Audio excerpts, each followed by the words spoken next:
മൈക്കിൽ സംസാരിക്കണം. ഈ ഹേമ കമ്മിറ്റി റിപ്പോർട്ടിൽ ഇരകൾ പല പേരുകളും പേരുകൾ പുറത്തുവിടണമെന്ന് പൃഥ്വിരാജ് ആവശ്യപ്പെട്ടു.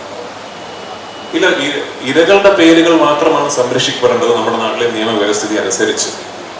ആരോപണ വിധേയരുടെ പേരുകൾ സംരക്ഷിക്കപ്പെടാൻ ഒരു നിയമവ്യവസ്ഥിതി ഇന്ന് നാട്ടിൽ ഇല്ലാത്തിടത്തോളം കാലം അത് പുറത്തുവിടുന്നതിൽ നിയമ തടസ്സങ്ങളുണ്ടെന്ന് ഞാൻ കരുതുന്നില്ല. So it's up to the government.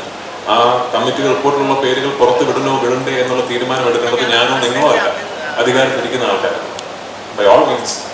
Raju, ഈ ഒരു റിപ്പോർട്ട് കണ്ടപ്പോൾ താങ്കൾ മലയാള സിനിമയിലെ ഒരു സീനിയർ ആർട്ടിസ്റ്റ് എന്ന രീതിയിൽ ഒരു ഞെട്ടൽ ഉണ്ടായി. സിനിമയ്ക്കുള്ളിൽ ഇങ്ങനെയൊരു സംഭവങ്ങളൊക്കെ നടക്കുന്നു എന്ന് കണ്ടിട്ട് ഞാൻ എന്തിനാണ് ഞെട്ടുന്നത്? ഹേമ കമ്മീഷനുമായിട്ട് ആദ്യം സംസാരിച്ച ആൾക്കാരിൽ ഒരാളാണ്. ഈ റിപ്പോർട്ട് സമർപ്പിക്കപ്പെടുന്നത് സിനിമാ മേഖലയിൽ സ്ത്രീകൾ നേരിടുന്ന പ്രശ്നങ്ങളെ കുറിച്ച് സമഗ്രമായ ഒരു പഠനം നടത്തുവാൻ